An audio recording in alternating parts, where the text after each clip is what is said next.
호돌이의 탄생 30주년을 축하하는 기념식이 열렸다. 1988년 서울올림픽의 공식 마스코트인 호돌이는 우리 민족의 대표 상징이라 할 수 있는 호랑이를 캐릭터화해서 많은 사랑을 받아왔다. 특히 전 세계에 대한민국을 대표하는 동물이 호랑이임을 각인시키는데 큰 역할을 하였는데, 그간 많은 올림픽에서 다양한 동물들이 캐릭터화됐지만 호랑이를 캐릭터화한 적은 호돌이가 처음이었다. 30년 전에 호돌이가 탄생할 때요, 맨 처음에는 우리나라에서 건국 이래 최대의 큰 행사를 하게 됐는데, 과연 무엇을 가지고 이 서울올림픽을 홍보할까?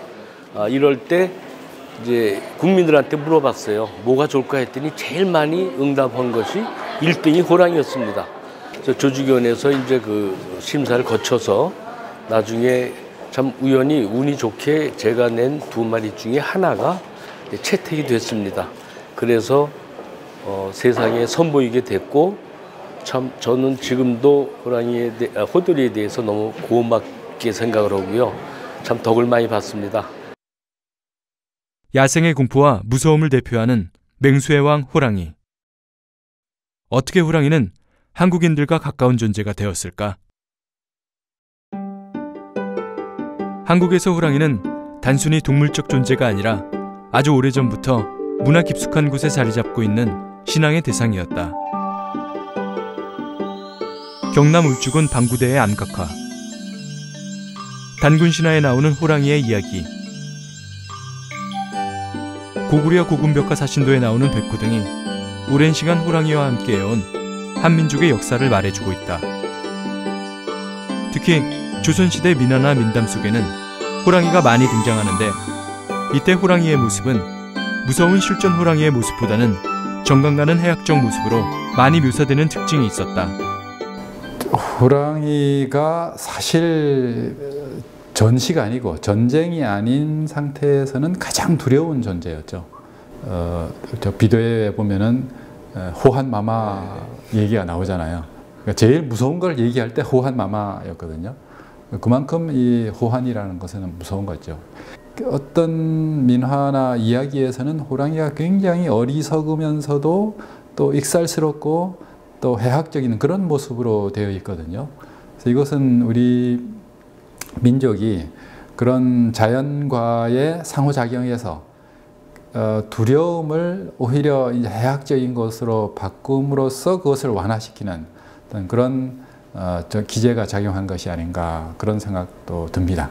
한국 민화의 대표적인 그림으로 까치호랑이를 들 수가 있는데, 그 가장 무서운 존재이지만 그 가장 약한 동물이 골려주는 조선시대 후기 사회문화적인 얘기를 해학적으로 비꼬는 겁니다.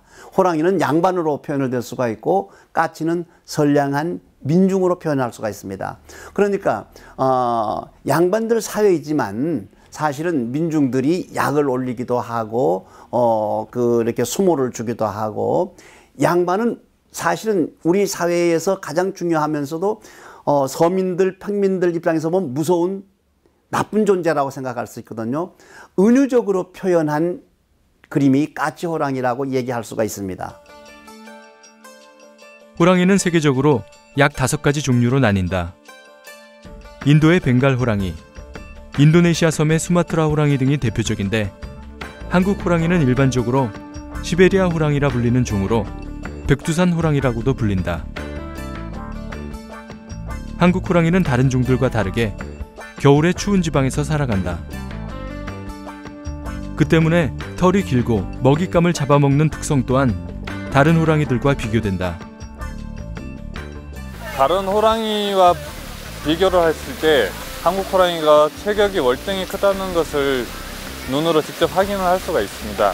그리고 겨울이 되면 벵갈 호랑이랑 비교를 했을 때 한국 호랑이는 털이 더 길어지고, 그리고 색깔이 조금 더 화려해지는 그런 특징을 가지고 있어요. 1940년대 이후로 대한민국에서는 공식적으로 멸종이 됐고요. 단 동물원에서만 한국 호랑이의 혈통을 보존하기 위해서 사육을 하고 있는 상태입니다.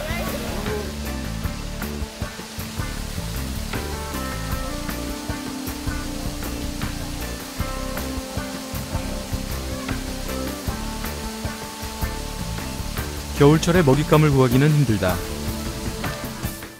한국 호랑이가 용맹하고 강인하다고 알려진 이유는 추운 겨울을 보내는 자연적 특성 때문일 것이다. 해가 진 뒤부터 이른 아침까지 활동하는 특성을 지닌 한국 호랑이. 몰래 숨어서 먹이를 기다리다가 갑자기 공격하여 잡아먹는 영특함을 가진 동물이라고도 알려져 있다.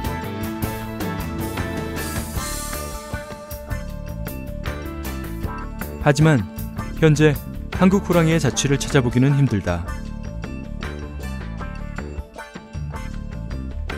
여기 멸종되었다고 알려진 한국 호랑이를 20여 년간 찾고 있는 한국 호랑이 보호협회의 임순남 소장님을 만나보자. 이 차 용도 어떻게 하시나요?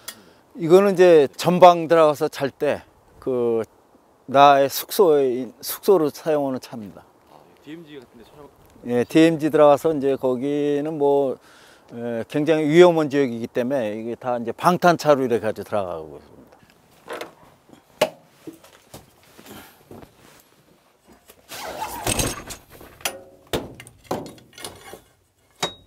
처음에 우리나라 호랑이 조사할 때는 한 3개월간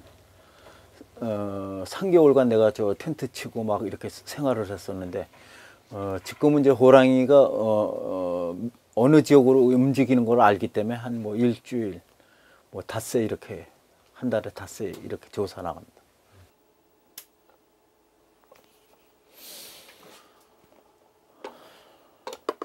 이제 그 전에는 이렇게 이제 녹화기를 놓고 했었고요.